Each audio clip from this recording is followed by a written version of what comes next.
जब हमारी और आपकी बातचीत हो रही है, मैं आपसे रूबरू हो रहा हूं, तो इसी वक्त ठीक इस समय दिल्ली में प्रधानमंत्री मोदी की एक बहुत बड़ी मीटिंग स्टाफ यूनियन के साथ हो रही है।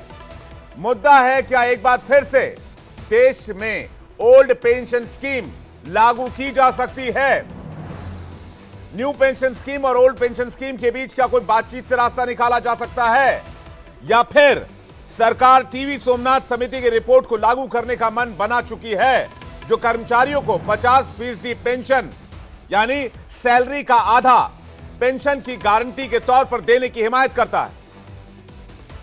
दिल्ली में पीएम मोदी जो बैठक कर रहे हैं उसमें चर्चा यह भी हो रही है कि क्या अब वक्त आ गया है जब देश में 8वें वेतन आयोग की सिफारिशों को लागू किया जा सके, जिससे कर्मचारियों की आय बढ़ाई जा सके, सरकारी कर्मचारियों की।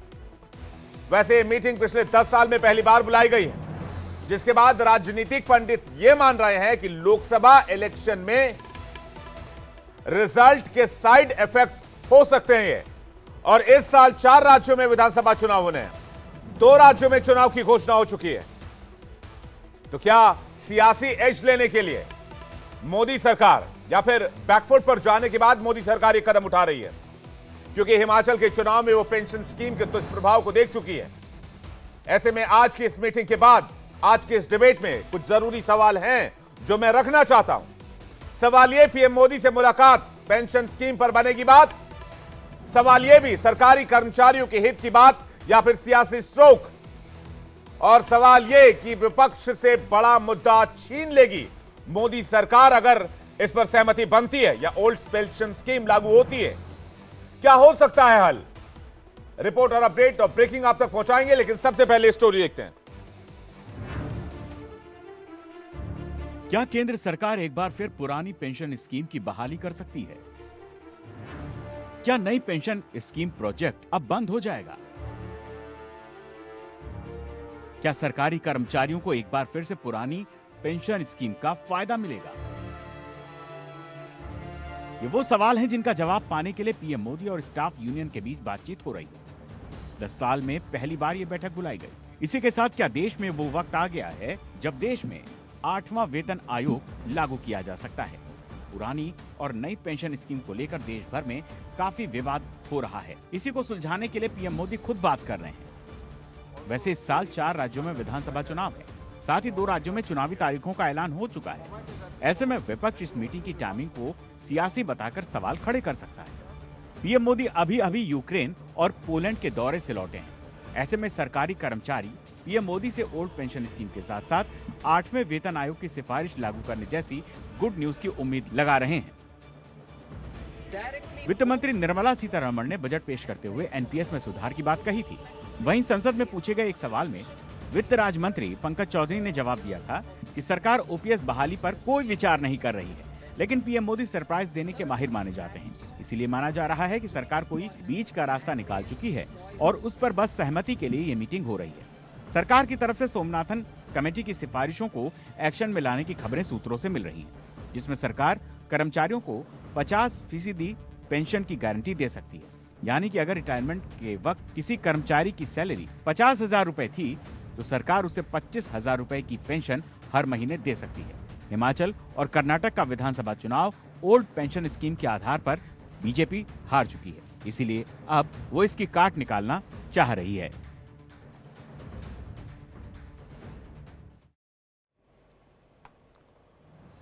डिबेट के लिए एक बड़ा पैनल हमारे साथ जुड़ा हुआ है। अनुमा आचार्य, प्रवक्ता कांग्रेस पार्टी, हमारे साथ थोड़ी देर में होंगे।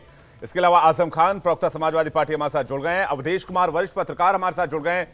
योगेंद्र कपूर, अर्थशास्त्री, हमारे साथ जुड़ गए हैं। प्रेम कुमार, वरिष्ठ पत्रकार, हमारे साथ जुड़ गए हैं।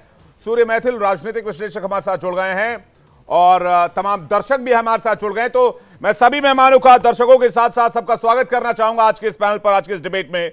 सबसे पहला सवाल अवधेश जी मेरा आपसे है, क्या मोदी सरकार ये समझ रही है कि ओल्ड पेंशन स्कीम लागू नहीं करने के गंभीर साइड इफेक्ट हो सकते हैं, इसलिए आज की बैठक बुलाई गई है? पहला। दूसरा ये कि सर आपकी नजर में ओल्ड पेंशन स्कीम बेहतर है या न्यू पेंशन स्कीम बेहतर है? अवधेश सर।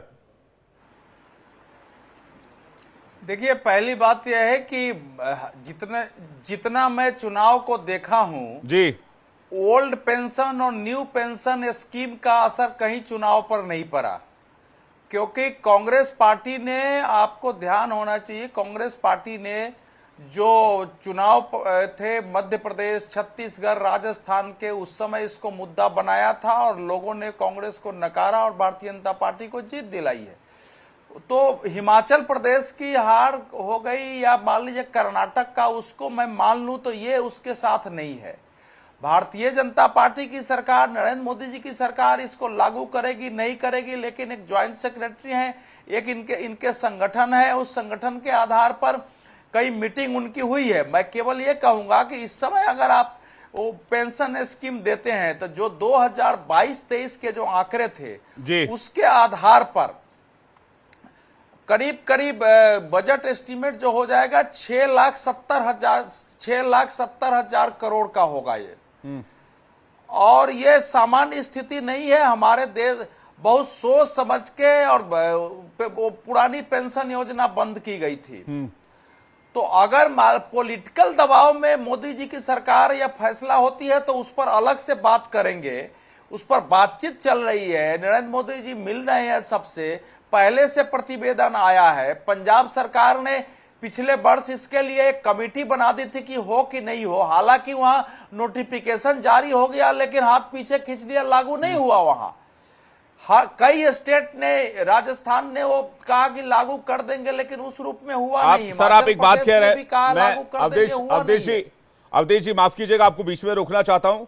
आप एक बात कह रहे हैं कि 7 लाख करोड़ का अतिरिक्त खर्च आएगा और बिल्कुल आएगा। आप, ये सामान्य जी, स्टेट और सेंटर दोनों मिलाकर, स्टेट और पेंशन दोनों मिलाकर भारत की फाइनेंशियल पोजीशन, पहली बात। दूसरा यह है कि भाई अगर इस देश में 2 से 1% लोग मान लीजिए सरकारी कर्मचारी हैं तो उनके लिए आप सारा पेंशन, सारी सुविधाएं दे दिया। 99% लोग जो बाहर है उनके लिए क्या होगा? इस देश में समानता की कोई, जो किसान खेत में काम करता है, पत्रकार काम करते हैं, तो ये तो फिर जिसकी लॉबी है वो दबाव में अपनी बात मना ले। ऐसे तो देश नहीं चल सकता है।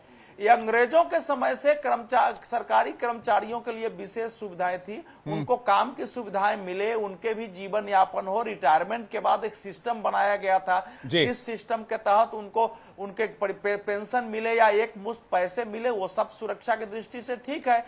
लेकिन ओल्ड पेंशन स्कीम का मतलब यह था कि लास्ट जो सैलरी है उसका हाफ और प्लस आपका डियरनेस अलाउंस मिलते चला जाता था। वो एकदम सरकार पर इतना बोझ था। जब इकोनॉमी हमारी खत्म होने लगी उसके कारण ये बंद किया गया कि फाइनेंशियल सिचुएशन बर्डन जो है ढोना संभव नहीं है। एक आरटीआई में जानकारी मिली कि पिछले 5 सालों में लगभग 10.5 लाख करोड़ रुपए बैंकों द्वारा लोन राइट ऑफ किया गया। तो ये जो अमाउंट है 10.5 लाख का, नहीं, मैं, आप बोझ की बात कर रहे हैं तो मैं उसी बोझ की बात कर रहा हूं। ये भी रुपया है, वो भी रुपया है। और जो लोग 40 वर्ष 42 वर्ष आपको दे रहे हैं, यानी कि सरकार को दे रहे हैं, उनका सरकार से मांगने का हक है। क्या मैं गलत हूं? और नई पेंशन स्कीम को देख लीजिए, उसमें फर्क कितना है। वो नई पेंशन स्कीम लेके क्या करेगा नया आदमी? ये अगर आप बेहतर आसान भाषा में समझा सके तो ये पैनलिस्ट के लिए और दर्शकों के लिए काफी आसान रहेगा। बताइए ना सर। देखिए, पहले तो जो बैंक का राइट ऑफ है ना, उसी के बारे में देश में गलत धारणा है। बैंक में बहुत सारे लोन छोटे बड़े जो होते हैं वो लंबे समय से वापस नहीं आते हैं, तो तत्काल उसको ना बत्ते खाते में डाला जाता है। बत्ते खाते में डालने का मतलब, हमारे देश के बैंक जो थे, हमारे देश के बैंक डूब रहे थे। यूपीए सरकार में हर साल बजट से पैसे देके बैंक चलाने पड़ रहे थे और लगभग बैंकिंग सिस्टम भारत का कोलैप्स था, क्योंकि करीब 52 लाख करोड़ रुपया। जी, आप मजबूरी में कदम उठाते हैं ना। मैं ये कह रहा हूं जरूरत पड़ने पर आप स्टेप लेते हैं। जब आप बैंकिंग सेक्टर से आप लोगों को ऋण माफी के तौर पर ये पैसा छोड़ा जा रहा है, आप राइट ऑफ की बात कीजिए, तो मैं उन कर्मचारियों की बात करते हैं। इस देश में कितने सरकारी कर्मचारी हैं? नहीं, ऋण माफी योजना के तहत 10 लाख करोड़ रुपया राइट ऑफ नहीं हुआ है। उसकी आप उसका डिटेल आप देखेंगे। ये मैं ऑनलाइन पढ़ रहा था, ये आरबीआई ने जानकारी दी है एक आरटीआई के जवाब में। हाँ, आरटीआई के जवाब में आरबीआई ने जानकारी दी है। वो लंबे समय से बैंकों के, इसीलिए तो बैंक डूबे थे, ऐसे सब लोन थे जो वापस नहीं हो रहे थे। तो तात्कालिक रूप से जब उसको बट्टे खाते में डालते हैं तो उसको राइट ऑफ कहते हैं। राइट ऑफ के मतलब लोन खत्म करना नहीं होता है, यही तो इकोनॉमी वर्ड होता है। अब बिना जाने हुए हमारे देश में जो है ये सारी चीजें चलती रहती है। देखिए, अब जो ओल्ड पेंशन स्कीम थी उसमें एम्प्लॉय का कुछ जाता नहीं था, केवल सरकार की ओर से जाता था। अब जो ये फंड है वो कई रेगुलेटरी फंड बने हैं। आप अपने पीएफ से, अपनी ग्रेच्युटी से आपके पैसे कटते हैं, उसमें गवर्नमेंट भी उसमें कंट्रीब्यूट करती है।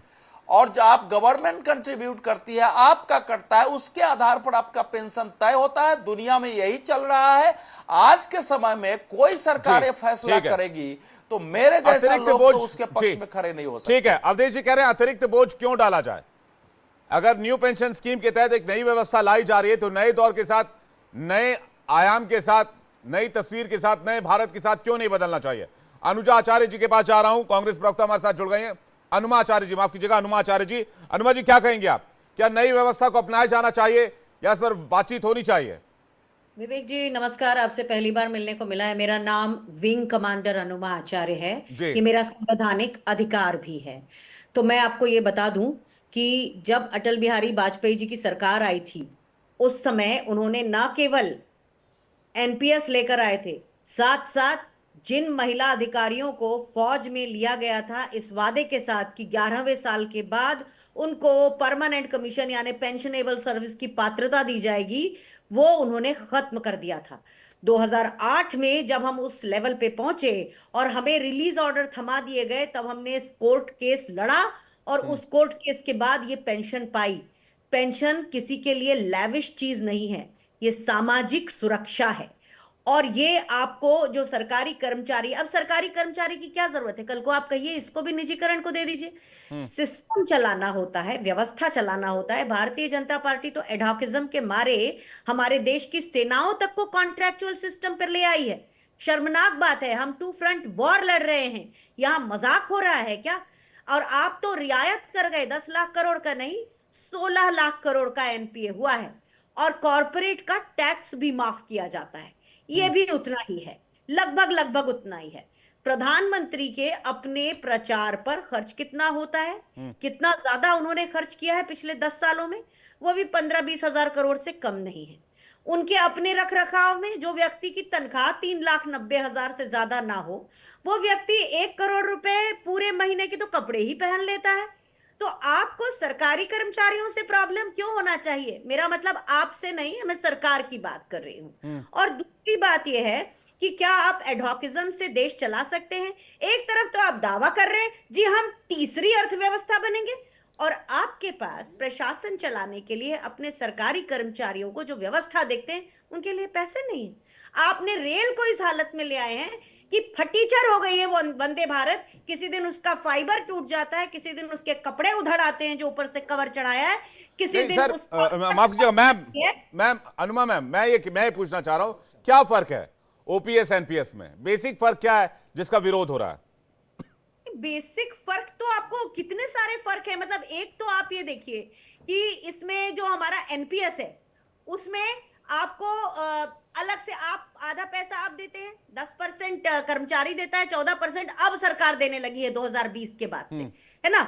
उसके पहले आप देखिए जो पहले मैं ओपीएस की बात कर लेती हूँ। सैलरी से कटौती नहीं होती है, जो आपको पेंशन मिलनी होती है उसकी सैलरी से कटौती नहीं होती है, आपको वो मिलती जाती है। रिटायरमेंट पर आधी सैलरी मिलती थी और बाकी जीवन भर आपकी आय हो जाती थी उससे, मतलब आप जीवन भर के लिए सामाजिक रूप से सुरक्षित।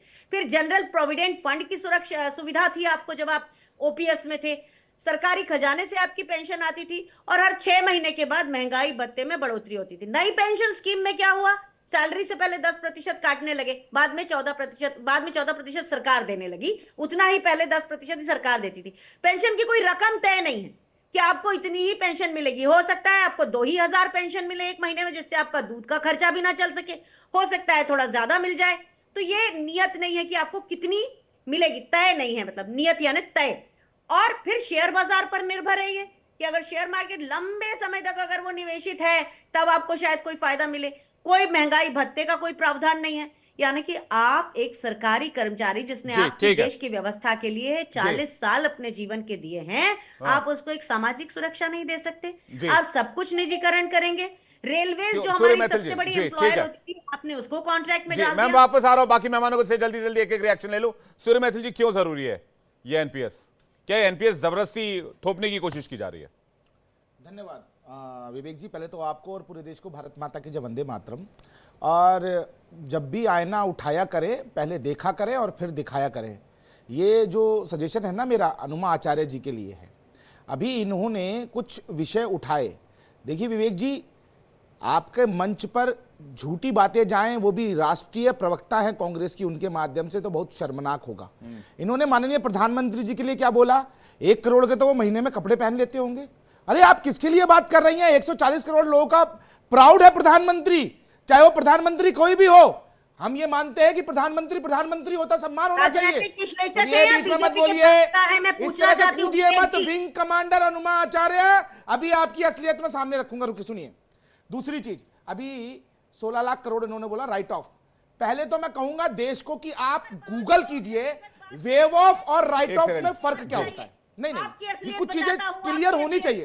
अरे विंग कमांडर साहब, काहे अरे इतना बौखला क्यों रही हैं? एक सेकंड। मुद्दा ओपीएस और एनपीएस है। नहीं तो मैं अभी आपकी बातों का जवाब तो दे लूं मेरी बहन। आप भाषा के ऊपर नियंत्रण रखिए। आप मेरी व्यक्तिगत क्या करेंगे? अरे बहन जी, आप बौखला क्यों रही हैं? अरे विंग कमांडर साहब, आप बौखला क्यों रही हैं? नहीं तमीज। तो मैं तमीज, मैंने क्या बदतमीजी कर दी? आप देखिए, टॉपिक पर आइए। सूर्य मैथिल जी, टॉपिक पर आइए। नहीं, टॉपिक पे ही आ रहा हूं मैं। टॉपिक पे आइए। मैं टॉपिक पे ही आ रहा हूं, लेकिन विंग कमांडर साहब अब बौखला गई है, क्योंकि इनके जो फैलाए गए झूठ का मैं पर्दाफाश करूंगा। इसलिए इंसान हो रहे हैं। सुनिए, पहले आप जो प्रधानमंत्री जी की विदेश यात्रा खर्चों की बात कर रही थी, तो पहले आप जरा अपने युवराज राहुल गांधी जी की विदेश यात्राओं का डेटा निकालिए, जो महीने में 2 बार जो जाके विदेश में घूम के आते हैं। पहली चीज। दूसरी चीज सुनिए, अरे बहन जी सुनिए ना, चर्चा को मुद्दे पर रखिए, मुद्दे पर रखिए चर्चा को। ठीक है, मुद्दे पर आइए ना, मुद्दे पर आइए, मुद्दे पर मैं कहता हूं मुद्दे पर आइए। ठीक है, मुद्दे पर आइए। इन्होंने बहुत सारी बातें उठाई, उसका विषय भी तो होना चाहिए। ठीक है, मुद्दे पर आइए सर। हाँ बोलिए। राइट ऑफ और वेव ऑफ में फर्क होता है। इनके राज्य में वो अवधेश जी ने समझा दिया ना, आगे बढ़िए ना सर। नहीं समझाया ना, मैं बताना अवधेश जी ने बताया ना, प्लीज। नहीं, 20 सेकंड दीजिए। बोलिए। इनके राज्य में तो लोन ऑन फोन होता था, चाहे वो राणा कपूर हो, चाहे वो माल्या हो, चाहे वो नीरव हो, सबको लोन ऑन फोन दिया गया और बताया गया राणा कपूर को, जाओ 2 करोड़ रुपए की प्रियंका वाड्रा की एक बढ़िया सी पेंटिंग खरीदो, क्योंकि आपको प्रधान लोन मिला है, लोन ऑन फोन से। दूसरी चीज, इसलिए आप एनपीएस सुनिए, इसलिए एनपीएस ला रहे हैं जी, वो इसलिए एनपीएस ला रहे हैं। नहीं, सुन लीजिए ना मैं जो बता रहा हूं। लेकिन केंद्र की सरकार ने राइट ऑफ जो किए हैं 8 लाख करोड़ रुपया, आप बिल्कुल सही कह रहे हैं, 8-9 लाख करोड़ रुपया है वो। राइट ऑफ का मतलब ये नहीं होता कि वेव ऑफ कर दिया, वो राइट ऑफ करके बट्टे खाते में डाला गया, उनकी रिकवरी प्रोसेस चालू है। आर्बिट्रेटर जो है उसमें रिकवरी कर रहे हैं। अब आ जाते हैं हम एनपीएस और ओपीएस पे। अरे हम तो ये मानते हैं योगी सरकार, मोदी सरकार ने जो है काम ही नहीं किया जी, आपकी बात ही नहीं सुनी। आप जरा मुझे बताइए मेरी बहन कि ये एनपीएस कब लागू हुआ था जी, जरा बताइए। ये ज्ञान जो अभी आप दे रही हैं, 2000 रुपए, 3000 रुपए और 5000 रुपए मिल जाएंगे, ये मनमोहन सिंह जी को क्यों नहीं दिया था आपने? जरा बताइए, उत्तर दीजिए आप। क्या मनमोहन सिंह जी को पढ़ाई नहीं आती? वो अर्थशास्त्री नहीं है? मत करो फिर से। नहीं बदतमीजी कर रहे हैं आप। ये देखिए, किसी आदमी का नाम लेके बौखला नहीं है। तो मैं ये पूछ रहा हूं 10 साल में यूपीए 1 और यूपीए 2 में क्या हुआ था बहन जी? मुद्दे पर चर्चा करिए। ये तो हर बात का जवाब है मेरे को। एक सेकंड प्लीज, एक सेकंड रुक जाइए, प्लीज एक सेकंड। सूर्य मैथिल जी, 10 साल सूर्य मैथिल जी रुक जाइए, सूर्य मैथिल जी एक सेकंड रुक जाइए प्लीज। 14 तक आपने क्या किया? सूर्य मैथिल जी एक सेकंड रुक जाइए। बताइए, बात यहां पर एनपीएस वर्सेस ओपीएस की हो रही है, किसकी मंशा क्या थी, कौन लेकर आया, इस पर भी बात करेंगे। लेकिन बात यह हो रही है कि भाई बेहतर कौन है हमारे देश के नागरिकों के लिए, हमारे देश के लोगों के लिए। लेकिन यह बात सच है कि 1 जनवरी 2004 को सभी नागरिकों को सेवानिवृत्त आय प्रदान करने के उद्देश्य से इसे आरंभ किया गया। एनपीएस का लक्ष्य पेंशन सुधारों को स्थापित करना और नागरिकों में सेवानिवृत्ति के लिए बचत की आदत को बढ़ावा देना था। यह बात सही है, 2004 में हुआ था। प्रेम कुमार जी से इसका रिएक्शन ले रहे, उसके बाद बाकी मेहमानों के पास और योगेंद्र का पूछा, आजम खान जी थोड़ा सा वेट कीजिएगा। प्रेम कुमार जी।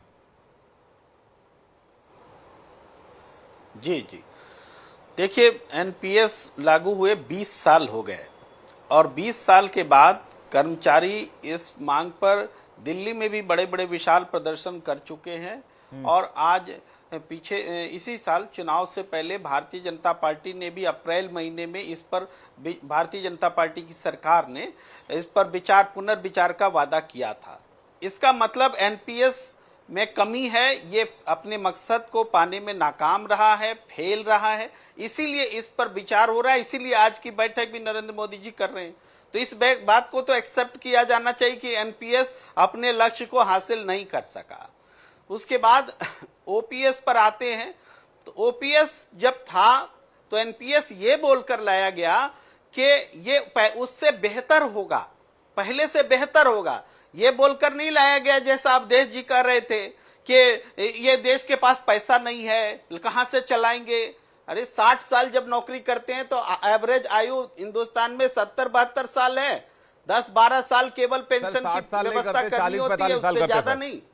प्रेम कुमार जी 40-45 साल ही काफी होता है, 60 साल में तो आदमी 20 साल नौकरी ज्वाइन करेगा। 60 साल, अच्छा 60 साल की उम्र में, ठीक है माफ कीजिए, मैं जो बोल रहा, ठीक है 60 साल की उम्र में। हाँ, आप हमें इतना मूर्ख समझते हैं, मैं क्या कहूं विवेक जी, 60 साल की उम्र तक सर नौकरी मैं होती आपको है, बहुत उसके विद्वान बाद समझता हूं, इसलिए 70 रोज साल आपको तक- बुलाता हूं सर। मैं आपको सर बहुत विद्वान समझता हूं, इसलिए आप डिबेट में मेरे पैनलिस्ट हैं सर। 70 साल तक 72 साल की एवरेज आयु है, तो यही एक्स्ट्रा 12 साल है ना, जिस समय सबको जरूरत पड़ती है कि पेंशन हो, तो इसके लिए चिंता है। तो ओल्ड पेंशन स्कीम था, मेरी कई कर्मचारी नेताओं से जो बातचीत होती रहती है उसके मुताबिक वो कहते हैं कि इस एनपीएस से अगर हम ओल्ड पेंशन में जाएंगे तो खर्चा बचेगा सरकार का। वो बताते हैं कि 1 लाख करोड़ रुपया बचेगा, इस तरह से बताते हैं। अब ये आंकड़ा मैं नहीं समझा पाऊंगा, वो उनका आकलन है, वो लोग रखते हैं। लेकिन ये जो ओल्ड ये कमाल की एक तस्वीर है। मैं एक लाइन जोड़ना चाह रहा था पड़ता है कि जब आप तो एनपीएस, मतलब Congress party UPA government NPS लेके आई, उसके बाद जब पता चला कि भाई ये डेंट कर रहा है तो अपने अपने राज्यों में ओपीएस लागू करने लग गए। सबसे पहले राजस्थान से शुरुआत की, फिर हिमाचल में लेकर आए। ये कैसे होता है सर? आप जब सेंटर में होते हैं तब आप एनपीएस लेके आते हैं, फिर आपको लगता है कि भाई ये मुद्दा भारी पड़ रहा है, इस मुद्दे पर एक सेकंड सर, मैं प्रेम कुमार जी पे इसका रिएक्शन ले रहा हूं। अनुमा जी इसके बाद आपके पास आ रहा हूं। प्रेम कुमार जी देखिए, पहली बात तो ये है कि एनपीएस जो लाया गया था, अटल बिहारी वाजपेयी जी ने 2002 से इस पर काम किया था और फिर वो लागू हुआ था 2004 से। ये बात आप कह सकते हैं कि बाद की सरकार ने इसको वापस क्यों नहीं लिया और इस तरह की बातें, लेकिन वो 20 साल का अनुभव है। इस 20 साल में सभी सरकारें रही हैं, 10 साल यूपीए की रही हैं, 10 साल बीजेपी की रही हैं, और उसकी इसलिए सरकार का विषय रह ही नहीं गया। यह है कि 20 साल में एनपीएस फेल हुआ है, हम पुनर्विचार कर रहे हैं कैसे हम सामाजिक सुरक्षा दें, यह महत्वपूर्ण बात है। ओल्ड पेंशन को बेहतर माना जा रहा है, इसका मतलब है जो परिवर्तन जिस उम्मीद से किया गया था, एनपीएस लाया गया था, वो धरातल पर नहीं आ सका। बस यही छोटी सी बात है। मनमोहन सरकार का फैसला ये फेल माना जाए? ये मनमोहन सरकार का फैसला कहां था? आप कैसे बोल रहे हैं? लागू तो 2004 में होना ये वाजपेयी जी की सरकार में लागू हुआ फैसला है। कहां वाजपेयी जी के सरकार में? वाजपेयी जी की सरकार में लागू हुआ फैसला जी दे रहे हैं। हाँ। ये गलत फैक्ट दे रहे हैं। आप मुझे बताइए कौन सी डेट को लागू हुआ, मैं आपको प्रूव करता हूं। उस समय प्रधानमंत्री कौन था? नहीं, 1 जनवरी 2004, ठीक कह रहे हैं, 1 जनवरी 2004 की बात कर रहे हैं। 1 जनवरी 2004 में नोटिफिकेशन हुआ था, लागू नहीं हुआ था। लागू तो मनमोहन सिंह सरकार में हुआ था साहब। ठीक है, मैं इसमें जवाब लेने के लिए योगेंद्र जी के पास जा रहा हूं। अनुमा जी सबसे पहले एक रिएक्शन ले लो, उसके बाद डिबेट आगे करेंगे। योगेंद्र जी कुछ कहना चाह रहे हैं। योगेंद्र जी, जो बात अवधेश जी कह रहे हैं, क्या ये वाकई दबाव है, ये इकोनॉमी पर प्रेशर डालेगा, या ये व्यवस्था पहले से चली आ रही थी तो फिर इसे बदला क्यों गया?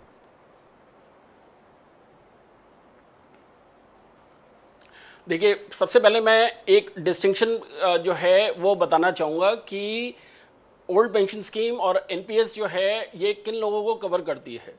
ओल्ड पेंशन स्कीम जो है वो मेजरली सेंट्रल गवर्नमेंट एम्प्लॉयज़ को कवर करती है।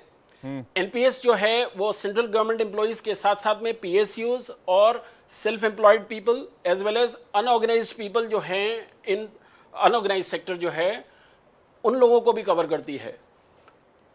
मेजर जो डिस्टिंक्शन है वो ये है कि जो आपकी ओल्ड पेंशन स्कीम है उसके अंदर जो है गारंटीड इनकम होती है लोगों को, और जो एनपीएस है वो जो है मार्केट लिंक्ड स्कीम है, और उसमें जो है ऑफ कोर्स आपके जो भी मार्केट लिंक्ड जो पोजीशन इमर्ज होती है उस हिसाब से पेंशन का डिस्ट्रीब्यूशन होता है।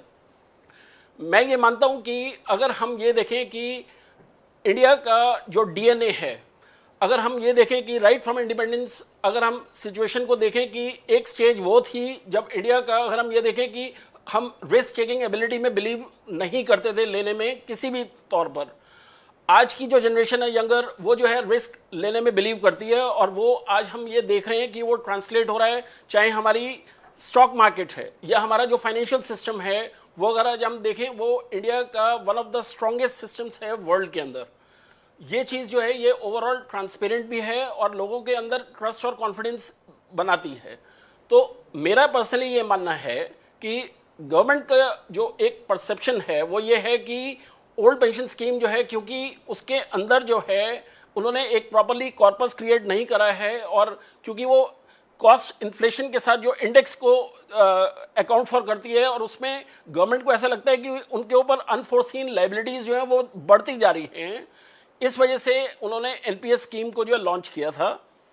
मेरा ये मानना है कि गोइंग फॉरवर्ड जो है गवर्नमेंट को सेंसिटिव होना पड़ेगा और इस तरीके से डिसीजन लेना पड़ेगा कि दोनों ही old pension scheme as well as NPS दोनों को एग्जिस्ट करें फॉर द टाइम बीइंग, और उसके बाद जो है वो एक डेट अनाउंस करें कि इस लेट्स से 4 इयर्स या 5 इयर्स फ्रॉम, मतलब आप ये कह रहे हैं कि इसमें सुधार की गुंजाइश है, अभी इसमें सुधार की गुंजाइश है?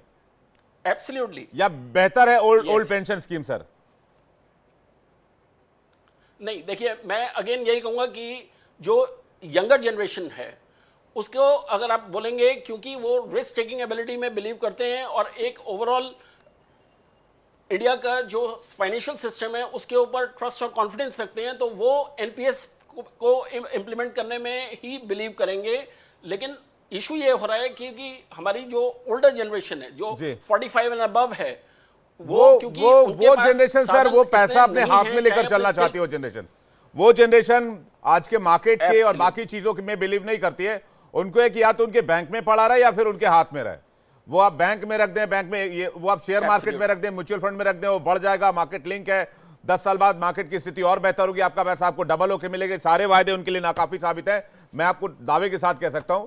आजम खान जी काफी देर से वेट कर रहे हैं, मैं माफी चाहूंगा आजम जी, आपके पास आने में काफी वक्त लगा। समाजवादी पार्टी किसे बेहतर मान के चल रही है, ओपीएस या फिर एनपीएस? देखिए, समाजवादी पार्टी और इंडिया ब्लॉक ओपीएस स्कीम के साथ है।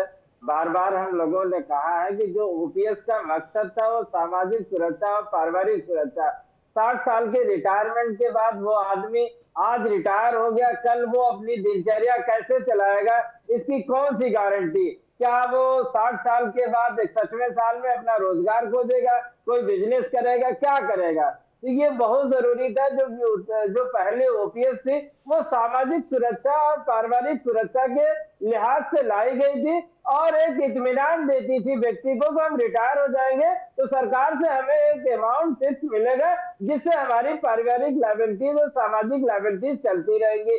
आज सरकार ये कह रही है कि रिटायरमेंट 60 साल के रिटायरमेंट के बाद आप जाइए धंधा खोजिए। अरे 20 साल 25 साल वाला आदमी तो धंधा कर नहीं रहा, बेचारा कर नहीं पा रहा है। सरकार की ये हालत नहीं है, ऑर्गेनाइज सेक्टर की व्यवस्था खराब है। ऑर्गेनाइज सेक्टर सरकार तो शेयर मार्केट में लिंक करके दे रही है कि शेयर मार्केट अगर 2047 तक डबल हो जाएगा तो आपका पैसा भी डबल हो जाएगा। Positive aspect sir. जब कंप्यूटर, सर आजम खान जी, जब कंप्यूटर आया था राजीव गांधी के समय में तो कहा गया था ये लोगों की नौकरी छीन लेगा, ये लोगों को बेरोजगार कर देगा, लेकिन आज कंप्यूटर के बगैर कोई काम नहीं होता है। इवन आपके हाथ में भी कंप्यूटर ही होगा, अभी छोटा कंप्यूटर, मोबाइल। ठीक है, लेकिन टेक्नोलॉजी से ये नहीं होना चाहिए कि नौकरियां जो है टेक्नोलॉजी से प्रभावित नहीं होनी चाहिए, ये सरकार की जिम्मेदारी है। नहीं, कहीं पूर्वाग्रह से ग्रसित तो नहीं है, ये भी एक तथ्य हो सकता है ना आजम खान जी? हम पूर्वाग्रह से ग्रसित होकर कहें कि भाई खराब है? बिल्कुल पूर्वाग्रह से ग्रसित नहीं है, ये सामाजिक सुरक्षा और पारिवारिक सुरक्षा की बात है। जब यंग जनरेशन बिजनेस नहीं कर पा रही है, दो लोगों के बीच बिजनेस सिमट के रह गया है, अडानी और अंबानी के बीच पूरा भारत का बिजनेस सिमट गया है, तो ऐसे में कहां से जो है वो काम करेगा? अभी यंग जनरेशन काम नहीं कर पा रही है, तो 60 साल के रिटायरमेंट के बाद आपको लगता है काम कर पाएगा? ये बिल्कुल मुमकिन नहीं है। इसलिए ये ओपीएस के हम लोग समर्थन में हैं। ठीक है, अवधेश जी के पास जा रहा हूं। अवधेश जी, आखिर क्या दिक्कत है? दे दीजिए ओल्ड पेंशन स्कीम ना, कितने कर्मचारी हैं इस देश में, सरकारी कर्मचारी? मौजूदा दौर में सिर्फ सरकारी कर्मचारियों की बात करें तो इस देश में 36 लाख के आसपास, 36.5 लाख के आसपास सरकारी कर्मचारी हैं। आपने 7 लाख करोड़ का डेटा बनाया। अरे भाई साहब, हम विकसित भारत की तरफ जा रहे हैं, हमारे पास इनकम के और सोर्सेज बढ़ रहे हैं, हम आत्मनिर्भर हो रहे हैं, हमारा डिफेंस एक्सपोर्ट बढ़ रहा है। बाकी चीजों में कटौती करके जो इंसान 60 साल का हो गया उसकी सोशल सिक्योरिटी के लिए दे दिया जाए उसको पैसा। उसने 40 साल देश की सेवा भी तो की है, 42 साल देश की सेवा की, 36-35 साल सेवा की है। अवधेश जी। और 36 लाख नहीं, देखिए, देश का किसी भी एक व्यक्ति के संपूर्ण जीवन का ध्यान रखा जाना चाहिए। वो तो 36 लाख है, मैं तो कह रहा हूँ 36 लोग भी कहीं हैं तो उनके एक उम्र के बाद उनकी सुरक्षा कैसे हो इसका ध्यान रखना आवश्यक है। वो तो देश की, राज्य की जिम्मेवारी होती है करना। लेकिन 36 लाख जिसका आंकड़ा आप दे रहे हैं, 36 लाख कर्मचारियों के लिए कर दीजिए, और उसके बाद देश में जो 18 से बाकी उम्र के लोग हैं जिनकी आबादी करीब 100 करोड़ 10 क्या बोलते हैं 110-15 करोड़ होगी, उनके लिए क्या करेंगे?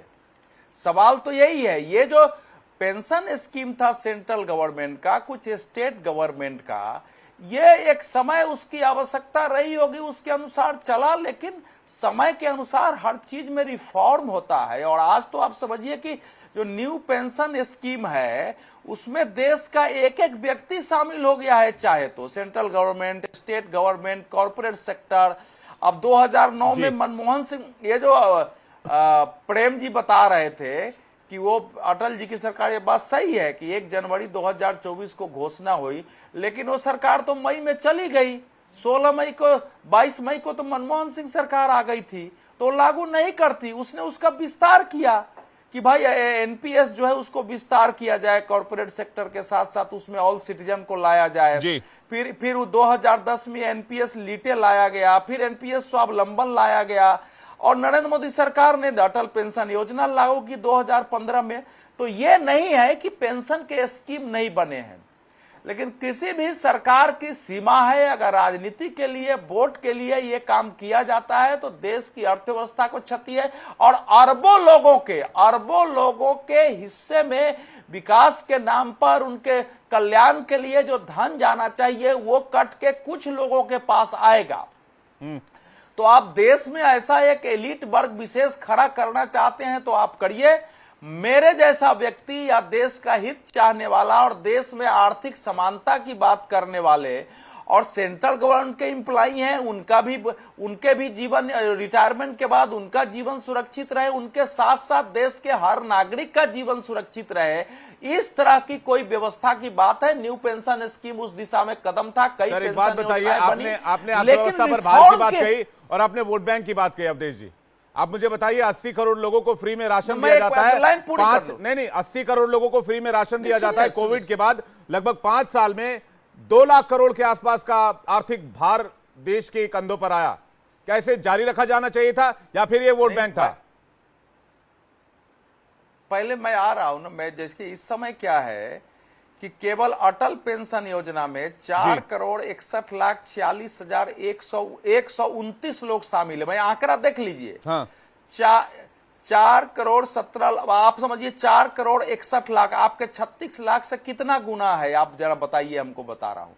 और इसीलिए जब टोटल आप देंगे ना तो इस समय उसमें रिफॉर्म की जरूरत है। रिफॉर्म की आवश्यकता हमेशा होती है अनुभव के आधार पर। तो मेरे अब जहां तक देखिए 80%, मैं तो उसके पक्ष में कभी नहीं हूं कि इस देश में 80%, 80 करोड़ लोगों को जो है आज भी मुफ्त राशन की जरूरत है। लेकिन जो स्टेट गवर्नमेंट है, गांव में जो आप जानते हैं कि वो जो राशन कार्ड बने हुए हैं, वो इतना भ्रष्टाचार है पंचायतों में कि मुखिया को वोट चाहिए, ग्राम प्रधान को वोट चाहिए, वार्ड मेंबर को वोट चाहिए। जिसके पास 10 एकड़ जमीन है, जो अपना अनाज बेचते हैं, उन्होंने भी बना लिया है। तो हमारा देश अगर ऐसा है और उसके हिसाब से जितने पास भी राशन कार्ड है, राजनीति में, माफ कीजिएगा अवधेश जी, नए दौर की राजनीति में फ्रीबीज का कल्चर बहुत बढ़ गया है। अब तो महबूबा मुफ्ती भी कह रही है कि 200 यूनिट बिजली हम फ्री में देंगे, और ये बात हर पार्टी करती है। कोई पार्टी कहती है 8,000 रुपए हर महीने का भत्ता देंगे, जैसे ही सरकार बनेगी खटाखट आके ले लेना। तो ये कल्चर से, इस कल्चर से बाहर निकलना पड़ेगा ना। और जो बाकी चीजें उसको ट्रैक पर डालिए। अनुमाचार्य जी के पास निकलना पड़ेगा। ठीक है, विंग कमांडर अनुमाचार्य जी काफी देर से वेट कर रही हैं। अनुमाचार्य जी, विवेक जी, एक तो मैं पहले ये आपत्ति दर्ज करा दूं कि व्यक्तिगत मैं तुम्हें देख लूंगा, मैं तुम्हारा कमेंट कर दूंगा, मैं तुम्हें ये कर दूंगा, एक्सपोज कर दूंगा, ये नहीं करना है। मुद्दे पर ठीक है, बिल्कुल विरोध बिल्कुल मुद्दे पर बात होगी। मैम बताइए। दूसरी चीज, मैं जब 2004 में जब हमारी पेंशन की स्कीम को खत्म कर दिया गया, हम लोगों को पता भी नहीं चला। और जब हम 2007 में उस जगह पहुंचे जब हमको सरकारी नौकरी से निकाला जाने वाला था, तब हम जागे और तब जाके हमने कोर्ट में केस किया।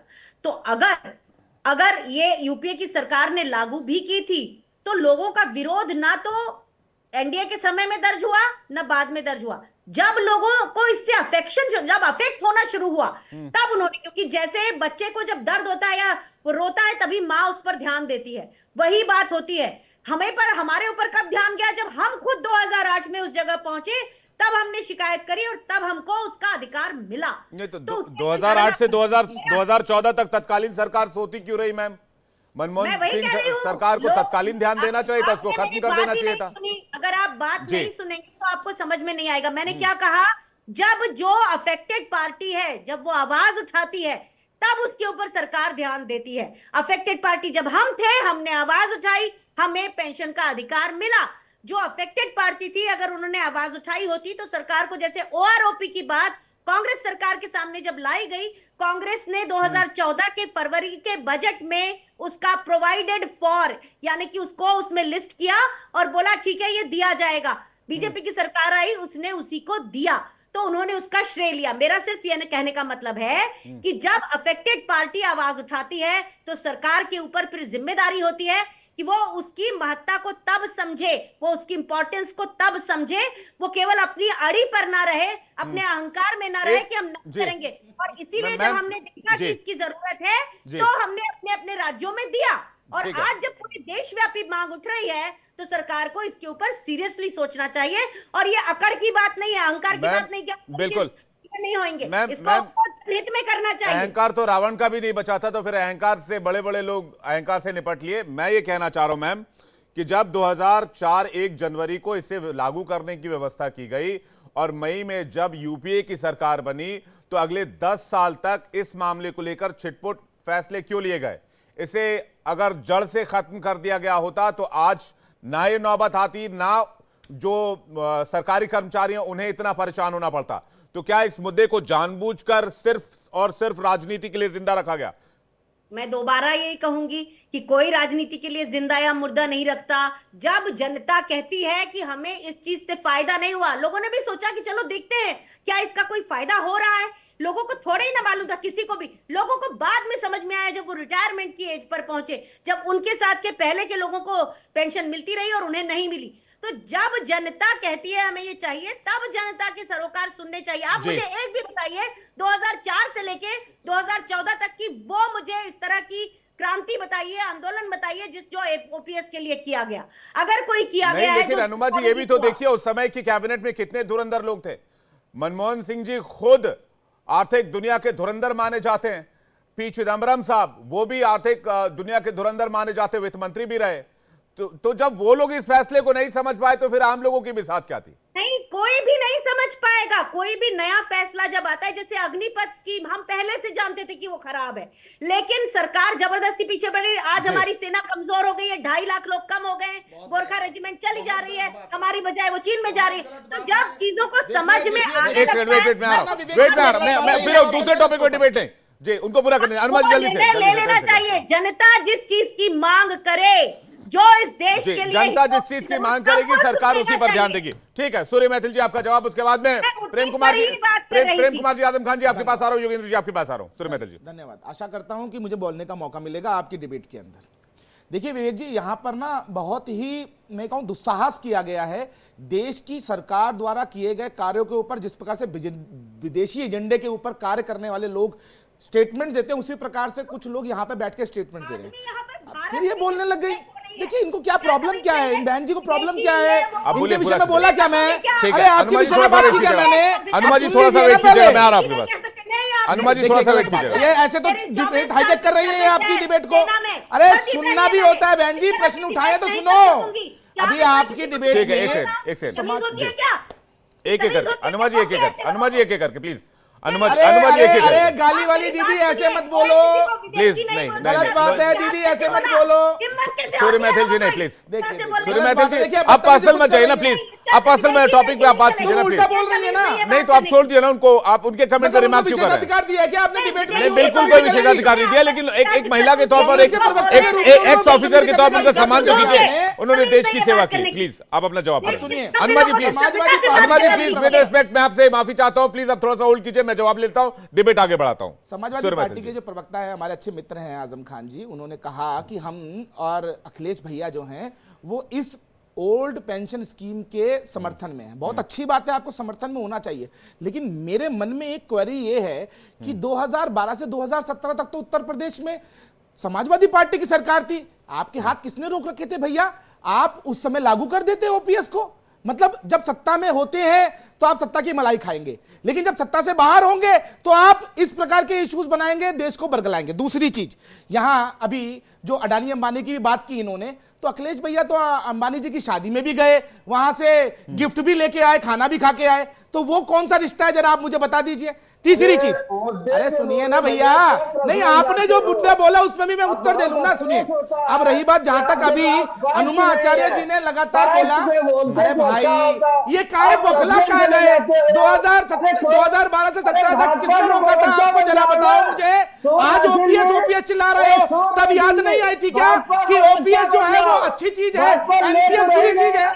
जरा मुझे बता दो। नहीं मतलब सत्ता से बाहर होगे तो तुम देश विरोधी बात करोगे, सत्ता में होगे तो मलाई खाओगे, कान बंद कर लोगे, घोटाले करोगे। दूसरी चीज, अभी अनुमा आचार्य जी ने बहुत सारी बातें की, मैं इनसे सिंपल एक बात पूछना चाहता हूं। 2004 में 1 जनवरी को जब ये स्कीम लॉन्च हुई, उसके बाद जैसा कि अभिदेश जी ने भी बोला 3-4 जगह एक्सपेंड किया गया, वहां कोई उत्तर नहीं है, और ये कह रही है कि अच्छी और बुरी चीज जो है वो बाद में पता चलती है। अरे मेरी बहन, पंचवर्षीय योजना जो है वो आपके संबोधित मत करिए, 10 बार समझा दिया, 10 बार समझा दिया। डायरेक्ट किसी प्रवक्ता का नाम लेके संबोधित मत करिए, आप अपनी पार्टी पर और मुद्दे पर रहिए। मैं आपसे पूछ रहा हूँ ना, मुझे बताइए ना, 2004 से 2014 तक आपने क्या किया ये तो बताइए मुझे। अरे आपने लागू किया, आपने एक्सपेंड किया इस चीज को, आपने 2G किया, 3G किया, कोल जी किया, जीजा जी किया, लैंड करप्शन किया, अगस्ता वेस्टलैंड किया, तब आपको याद नहीं आई क्या ओपीएस और एनपीएस की? घोटाले किए लाखों करोड़ रुपए के, देश की अर्थव्यवस्था को कहां पहुंचा दिया? 11वें नंबर की अर्थव्यवस्था पहुंचा दिया आपने, तब क्या हुआ? बताइए जरा मुझे उसका उत्तर दीजिए। और देखिए 10 साल वर्ष 10 साल की समीक्षा हो सकती है। आपने भी 2024 का घोषणा पत्र था ना, कांग्रेस का घोषणा पत्र ठीक है, आपने डाला क्या? नहीं इनसे पूछिए, इनके घोषणा पत्र में ओपीएस था क्या? नहीं था। तो मैं इनसे पूछना चाहता हूँ, यदि आप चुनाव लड़ रहे थे, देश का नहीं तो इन्होंने सूर्य मैथिल जी एक एक करके भाई इनके मैनिफेस्टो में नहीं था, लेकिन उन्होंने राजस्थान में दिया। मैनिफेस्टो में क्यों नहीं था? इन्होंने दिया ना, इन्होंने दिया राजस्थान में दिया, छत्तीसगढ़ में दिया, झारखंड में दिया, कश्मीर में कह रहे हैं सर 370 35 से हम दोबारा से वापस हिमाचल लाएंगे। प्रदेश में दिया। नहीं ये बड़ा मुद्दा तो हो गया। देखिए केंद्र सरकार की टीवी सोमनाथ कमेटी की रिपोर्ट नहीं आई है, इसलिए नहीं था हमारे 35 के लिए तो आप ठीक है,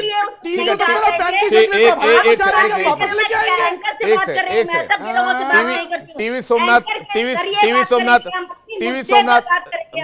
मैं अनुमा जी एक सेकंड, टीवी सोमनाथ क्या की समिति की जो रिपोर्ट आई है, क्या उसे लागू किया जा सकता है? उसको लागू करने में बात बन सकती है? देखिए आज की बैठक में विवेक जी, मैं यहां पर एक बात कह रहा हूं, केवल 2004 से 14 तक इस देश की अर्थव्यवस्था का सबसे बुरा दौर था, लूट मची हुई थी देश के अंदर। सोमनाथ की जो रिपोर्ट आई है, अरे सुन तो लीजिए, नई पेंशन स्कीम को लेकर या पेंशन स्कीम को लेकर, मेरी बात उसको लेकर क्या रहा है? और हनुमान जी, 2024 तक देश का स्वर्णिम काल है। आज हम 5वीं बड़ी अर्थव्यवस्था है मेरी बहन, आपको पता होना चाहिए। आपके शासन में हम 11वीं अर्थव्यवस्था पहुंच गए थे। नंबर के प्रेम कुमार जी, एक लूट मचा रखी थी, लूट देश के अंदर। और आज चिल्ला रहे हो कि मोदी कब करेगा। आप उस सवाल पे आ ही नहीं रहे। क्या टीवी सोमनाथ की रिपोर्ट को लागू किया जा सकता है? प्रेम कुमार जी, एक एक करके देश को लूटा है आपने, देश की अर्थव्यवस्था को प्रेम कुमार जी और अवधेश जी को स्क्रीन पर लेकर आइए। जी ठीक है, प्रेम कुमार जी अवधेश जी को स्क्रीन पर लेकर आइए। हिमाचल प्रदेश के अंदर ओपीएस प्रेम कुमार जी से मैं सवाल लेना चाह रहा हूं। प्रेम कुमार जी अब सवाल, हनुमान जी आ रहा हूं, प्लीज वेट कीजिएगा। प्रेम कुमार जी, सवाल इस बात को लेकर है कि नई पेंशन स्कीम पर बात करने के लिए सरकार ने बुलाया। एक बात तो क्लियर है कि पुरानी पेंशन स्कीम पर शायद ही बात हो पाएगी, तो अब रहता है कि भाई टीवी सोमनाथ की रिपोर्ट पर शायद बात हो जाए, जिसमें 50% लास्ट जो सैलरी क्रेडिट हुई है उसका 50% आपको पेंशन के तौर पर मिलेगा। क्या यह मुमकिन है, संभव है? देखिए, एनपीएस में जो सुधार की जरूरत महसूस की जा रही है और ओल्ड स्कीम पर जाने की बात की जा रही है, उसमें एक बात समझिए, एक सपना दिखाया गया था कि आपका पैसा आइडल नहीं रहेगा, शेयर बाजार में लगेगा और ज्यादा इनकम होगी, लेकिन वो सपना प्रैक्टिकली पूरा नहीं हुआ। जो लोग लंबे समय तक ड्यूटी में रहते हैं, सेवा में रहते हैं, 25-30 साल तक जिनका अगर हो जाए, अभी तो हुआ भी नहीं है, तो उनको शायद ज्यादा फायदा हो पेंशन में। लेकिन जो लोग डिसकंटिन्यू होते रहते हैं, 10 साल काम किया, 15 साल काम किया, नौकरी चली गई, तो उनको मतलब वो जो ओपीएस में मिनिमम पेंशन 9,000 रुपए है ना, वो भी नहीं मिल पाता। 1,500, 2,000, 3,000 के उदाहरण मौजूद हैं जितना पेंशन मिल रहा है। तो ये इसलिए ये एक असुरक्षा का भाव पैदा किया और लोगों ने इसका विरोध करना शुरू किया। अब जब विरोध सामने है तो सरकार को सुनना पड़ रहा है। लेकिन आज भी बैठक के बाद में जो सबसे बड़ा ऑर्गेनाइजेशन है एआई, मैं पूरा नाम भूल रहा हूं, AIEDF स्कीम, एआई रेलवे के बाद सबसे बड़ा यूनियन है AIEDF सर। हाँ जी सर, बोलिए। जी, उसने कहा कि हमको ओल्ड पेंशन स्कीम से नीचे कुछ भी नहीं चाहिए। तो ये मुद्दा खत्म नहीं होगा, क्योंकि एनपीएस में से जो भरोसा हमने दिलाया था, उस भरोसे के हिसाब से पेंशन स्कीम के तहत फायदा होता नजर नहीं आया है। अब इसको करेंगे कैसे? 2000 जी संगठन का नाम AIDF है और 2007-8 से इसका विरोध शुरू हो गया था। फिर भी 5 से 7 साल हाथ में थे तत्कालीन सरकार के, तो तत्कालीन सरकार ने तो इस पर बातचीत भी जरूरी नहीं समझा, और जब उनकी राज्यों में सरकार बनी और इस बारे में असंतोष गहरा है तो राज्यों में बैकडोर से एंट्री होने लगी।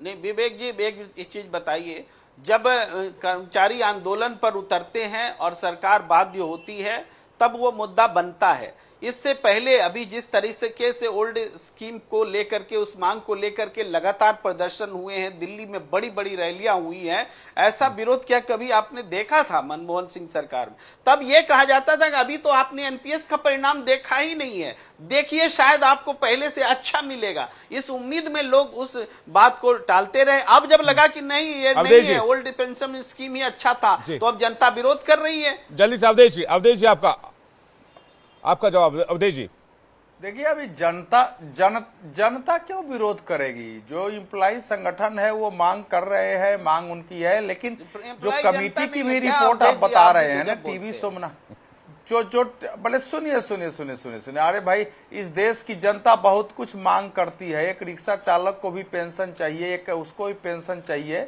मैं इस देश, देखिए, मनमोहन सिंह सरकार ने भी बहुत ही देश की अर्थव्यवस्था की रिक्शा चालक को पेंशन सही कदम उठाया कि इसको लागू नहीं किया है। नरेंद्र मोदी सरकार ने भी अभी तक जो नहीं किया है वो भी सही कदम है। और सुन लीजिए, जिन स्टेट गवर्नमेंट ने घोषणा की है, उन्होंने कोई किसी को पेंशन दिया नहीं है, ये ध्यान रखिए। उन्होंने घोषणा कर दी है, दिया नहीं है। मैंने बताया है कि पंजाब सरकार ने घोषणा कर दी, लेकिन जब घोषणा कर दिया 2022 में, लेकिन जब देने का समय आया तो कमेटी बना दिया है। तो इसलिए इतना इजी नहीं है। आज की बैठक में क्या होगा वो मुझे नहीं मालूम है, लेकिन बैठक में रिफॉर्म की बात हो उससे मैं सहमत हूं। बैठक में अगर सरकार अपनी जिम्मेवारी लेकर कर्मचारियों के पेंशन की जिम्मेवारी लेना शुरू करती है पुराने स्कीम में, तो फिर तो मांग होगी कि भाई देश के एक एक व्यक्ति के लिए सरकार व्यवस्था करे। कुछ लोग विशेष क्यों माने जाएंगे जी। तो मैं दूसरा सुनिए, जल्दी से दूसरा सर, जो जल्दी से। बता रही थी टाइम कांग्रेस के सीमित हो रहा है। प्रवक्ता, हाँ।